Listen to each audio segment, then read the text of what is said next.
Good morning. We are continuing with a series, The Wives of the Bible. Today, I want to talk to you about Ruth. Are you a Ruth? So, let's talk about Ruth. She was a Moabite woman. And maybe some can relate with Ruth by the fact that she didn't really have a background that she would care to brag about. And I'll explain the reason why. Because if you know the history of Moab, first of all, Moab was always in conflict with Israel. But to dig deeper, where did Moab start from? Moab came from the union of Lot and his older daughter, a conception in incest, pretty much. So Sodom and Gomorrah had gotten destroyed. They escaped. The girls were like, well, how are we going to have any inheritance? Or how are we going to have a lineage or raise children to keep the lineage or the name? So they ended up getting their dad drunk and slept with their dad. So the oldest and Lot had Moab. And that's the background, the ancestry of the Moabites. So you to tell you a little bit more of the history of Moab, as I was saying, they worship other gods, not the God of Israel, not the God of Jesus Christ, not Jehovah, Yahweh. Um, Go to Numbers 25, and here we see where uh, Israel was staying in Shittim. The men began to indulge in sexual immorality with Moabite women, who invited them to the sacrifices to their god. The people ate the sacrificial meal and bowed down before these gods. So Israel joked themselves to the Baal of Peor, and the Lord's anger burned against them. So we see how the background of the Moabites was not that great, and that was where Ruth, you know, had her ancestry come from. Ruth was a Moabite woman, but she married into a good family. Naomi was married to Elimelech, and they had two sons, Mahlon and Chilion. They were Ephrathites from Bethlehem, Judah. So they were married about at least 10 years, and eventually the boys passed away also. Well, the husband had passed away first, and then the boys married more Moabite women, and then lived 10 more years, and they also passed away. So here we go. Naomi was just devastated and told their daughter-in-laws, well, I have lost it all. I have nothing left for you, nothing to offer you. Go back to your family, and I'm heading back home. Y'all go back to your father and mother, go back to your gods. So she insisted, the girls were like, no, no, we'll stay with you, we'll help you, we'll live with you. But Naomi was like, no, I have nothing. Even if I was to give you sons, are you going to wait for them to grow up and marry them? No, go ahead, go back. So Orpah kissed her and left. And then Ruth was still there. And Naomi was like, see, your sister-in-law has, Orpah had already left. But Ruth was telling Naomi, no, wherever you go, I will go. Wherever you stay, I will stay. Your God will be my God. So obviously, Ruth saw something in Naomi that she desired, to the point that she was willing to risk it all. So Ruth was a risk taker. Imagine, here you are, an unbeliever, marrying a believer, because, the ancestry of Mahlon came from the Israelites, right? They have a God. And when you observing and you're thinking, maybe I could contemplate giving my life, then all hell breaks loose. You end up losing your husband. You end up losing your livelihood. But then something that Ruth was seeing in the way that this family was living, in the results that they were getting, or whatever it is. I'm just making assumptions here, but obviously she saw something in Naomi that she did not want to leave. So she decided, I'm going to follow after your God.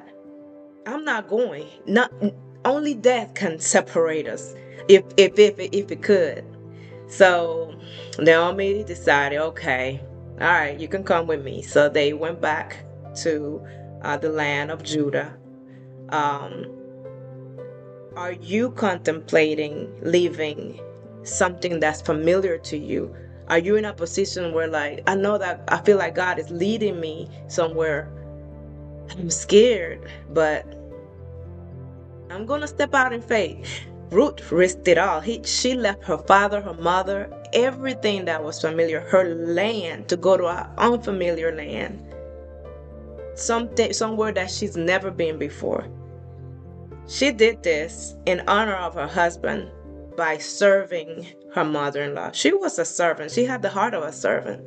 So they go back, and then the way they survive is that Ruth starts gleaning from the field. They were harvesting, and anyone that was poor, and tradition says that they would leave whatever was that fell on the side. They would leave those for the poor people to glean from. So here you have roots struggling. They are poor. They're trying to survive. They're trying to make ends meet. She works from morning to evening, just working hard to survive, sustain herself and her mother-in-law. So all of a sudden, this guy named Boaz, and we all know who Boaz is, because a lot of women have like, oh, I can't wait till I find my Boaz. Boaz is synonymous of a protector, a loving, a kind, and godly fearing husband. So this man noticed her. There's something about this woman. Who is this? Who is she? So the people were just telling her, telling him, explaining, okay, yeah, she left her land and came with Naomi. And like, I don't know, but you know, um, she's been here just gleaning. Okay, so don't mess with her. Just tell the man to leave her alone. Let her do what she needs to do. And she found favor with Boaz.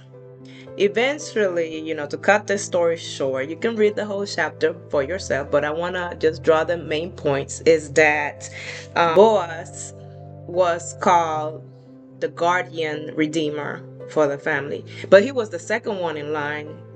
So Naomi had a strategy. She said, hey, you go and do what I tell you to do, because it seems like you found favor with this man, so go and do what I tell you to do. um my husband's in the background over here. We're traveling, so if you hear some extra curricular noises, that's him. Okay. So but so Boaz, Naomi told Ruth, hey, this is what I'm going to tell you to do. Go and do this, that. So Ruth went and did this, that. They ended up getting married. Boaz went to the well, before they got married, Boaz went to the next of kin and told them, hey, we have this land that you can redeem, but if you redeem it, you got to marry Ruth, the widow. And the guy was like, nah, that's okay. You can go ahead and redeem him.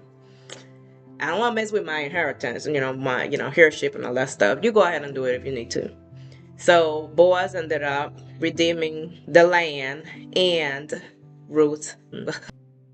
So he ended up redeeming them and marrying. Now let me point out that Boaz was so honored that Ruth chose him.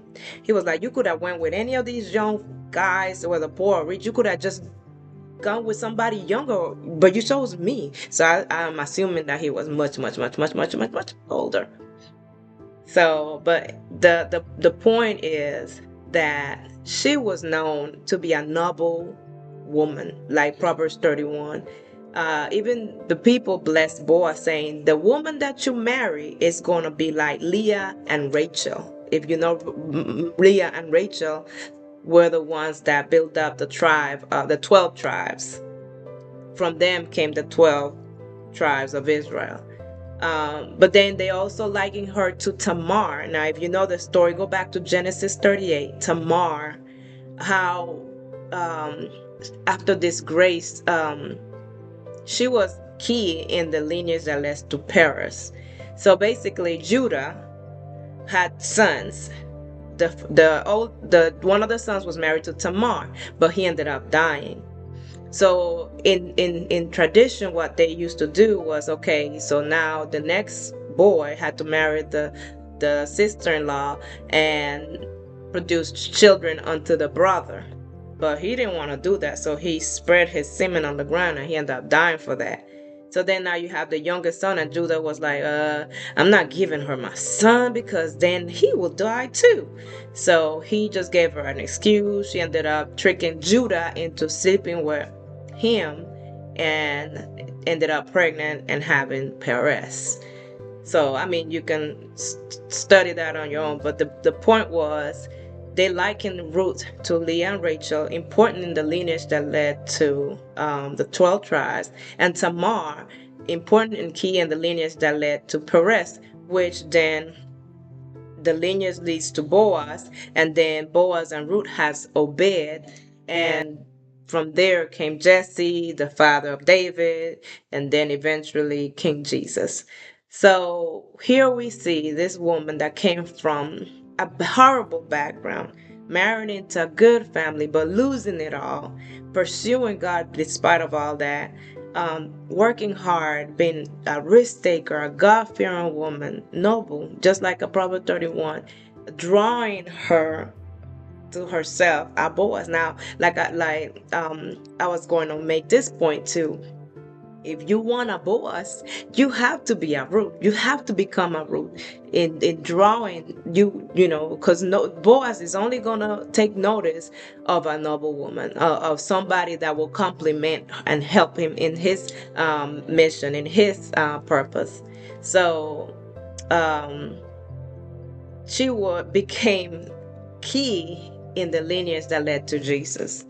So today we talked about Ruth, a story of redemption, how she came from, you know, this background that no one wants to brag about or even confess to or claim, to one of being remembered as that noble woman, you know, being written in the books, you know. So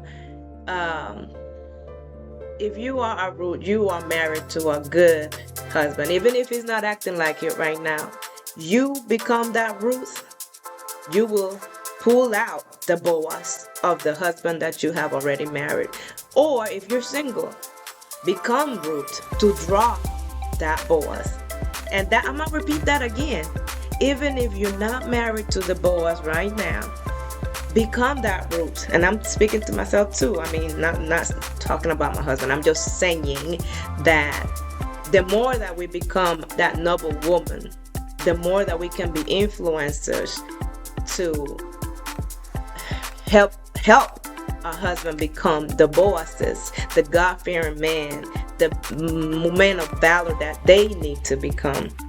Whatever level they're in, there's always room for improvement. So today we talked about Ruth, how she was a Moabite, how she was dedicated to serving her mother-in-law in the loss of her husband. So it's in a way she was still serving her dead husband by honoring and standing for her mother-in-law. Then eventually her hard work, her persistence, her honoring God led to her Boaz and her redemption, and key part of the lineage that led to our Lord Jesus Christ. So be encouraged. Be a Ruth.